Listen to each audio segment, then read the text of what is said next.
What's going on in the DC metro housing market as of September 2020? We'll watch this short video to find out.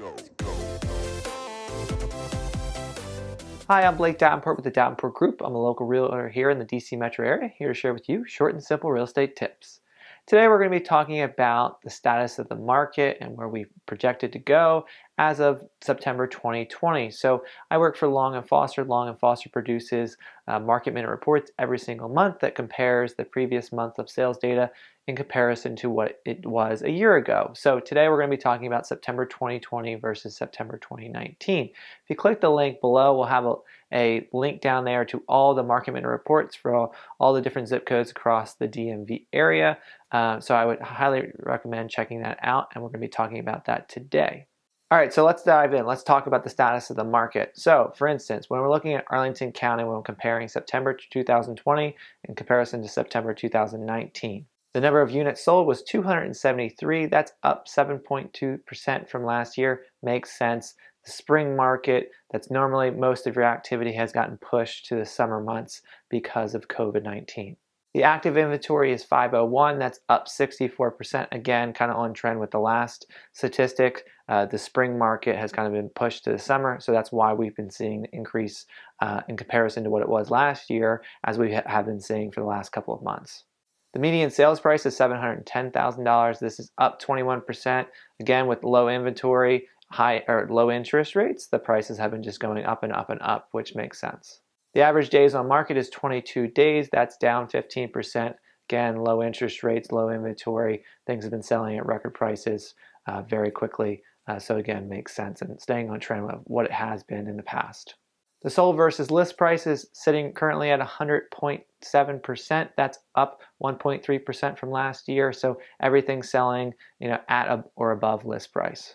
Finally, the months of supply is 1.8 months. So this is, if no other listings came on the market, this is how quickly the market would sell out. So just under 2 months, which is up 18% from last year. So again, there's not too much inventory on the market. But again, we see an increase in all these numbers because the spring market has kind of been shifted to the summer market this year. So that's why there's an increase in everything. So what does all this mean for buyers and sellers? Well, it's really staying on trend with what we've really been seeing for the last several months. The spring market has really been pushed to the summer market because a lot of people were on hold and unsure what to do. So as a result, we're seeing increased numbers in July, August, and September. The market has slowed down over the last course of the month into October. As we approach November and the election, things definitely have slowed down. I think a lot of buyers now are kind of on hold. They're very curious to see what it brings with the presidential election, and how that affects the economy. So we've definitely seen a decrease in activity and a decrease in the number of offers. It's still a really great time to sell. Most places are selling still on the first weekend. Most places are still receiving a lot of offers. However, they're not receiving as much attention as they once were. At the beginning of the year, we were seeing between 5 and 15 offers per property as the norm, and now I would say 1 to 5. So it's definitely slowed down. So it might actually be a good opportunity if you're a buyer, because you're going to face a lot less competition versus just a couple months prior in May and June, where you're facing 15 offers per property and the prices were really increasing and you had to waive all contingencies and things like that. So definitely a less competitive time to buy if you're a buyer. And with that, the interest rates still have remained at their all-time low. They're hovering right around the lowest that they've ever been. Currently the lowest that we've seen is 2.5% for a 30-year fixed conventional loan.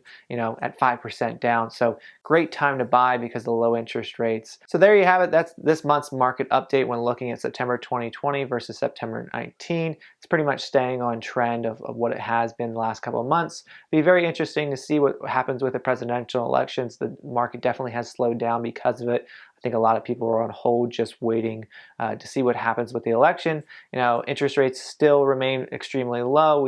We predict that to go into 2021, which if that happens, I would have to believe that the market's still going to be strong in 2021, but we'll see what happens. So just check in or tune in next month to see how the market has changed in comparison to this month. If you have any questions at all, feel free to reach out or leave us a comment below. We'd love to hear from you and answer any questions that you have. Also, click the like icon and the subscribe button and the bell icon to be notified of our next video. But thanks again for checking out this month's market update as of September 2020.